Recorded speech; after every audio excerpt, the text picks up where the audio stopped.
এই প্রস্তাবে আমি রাজি। তুই কি পাগল হয়ে গেছস? শিপন বিবাহিত, তোর চেয়ে বয়স অনেক বড়, এসব জানার পরেও তুই। আব্বা, আমার মাফ করবেন। যতটুকু জানি আর জানার দরকার নেই। এই বিয়াতে আমার পূর্ণ মত আছে। জীবনে যদি বিয়ে করতে হয় তাহলে আমি শিপন রি করুম। আমরা একটা সুন্দর প্রস্তাব নিয়ে আসছি। কি প্রস্তাব বাবা? জি, আমার ওস্তাদ জনাব শিপন মেম্বারের সাথে আপনাদের বড় কন্যা নুসরাতের বিবাহের প্রস্তাব। চুপ করো নিজাম, তুমি সব কি কইতেছ?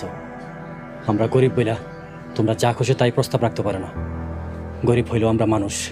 কাকা, ধনী গরিবের কি হলো? এই প্রস্তাবের মধ্যে আপনি খারাপের কি দেখলেন? শিপন ভাই কি কোনো নাজায়েজ প্রস্তাব দিছে? দেখো, শিপন বিবাহিত, তার ঘরে স্ত্রী আছে। তাছাড়া শিফনের তো নুসরাতের তুলনায় মেলা বয়স বেশি। আমরা এই প্রস্তাব প্রত্যাখ্যান করলাম। তোমরা এখন যাইতে পারো। আর যদি তোমরা এই কারণে মিষ্টি ফলাই না থাকো তাহলে ফেরত নিয়ে যাও।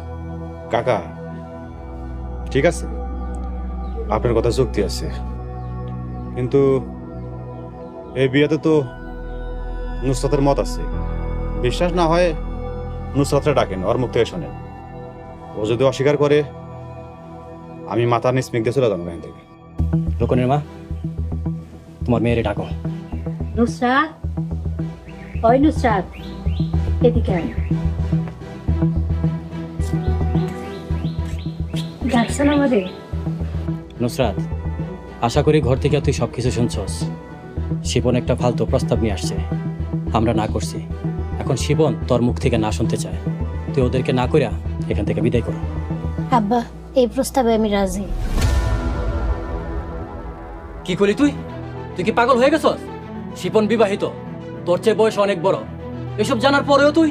আব্বা, আমার মাফ করবেন। যতটুকু জানি আর জানার দরকার নেই। এই বিয়াতে আমার পূর্ণ মত আছে। জীবনে যদি বিয়ে করতে হয় তাহলে আমি শিপন রি করুম, আর নাইলে কাউরি না।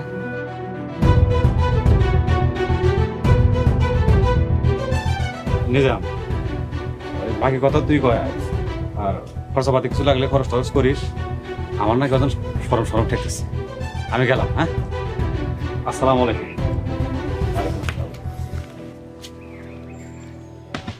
কাকা, কাকি, আপনারা তো চিন্তা করেন না, তো কোনো অসুবিধা নেই। আপনারা তো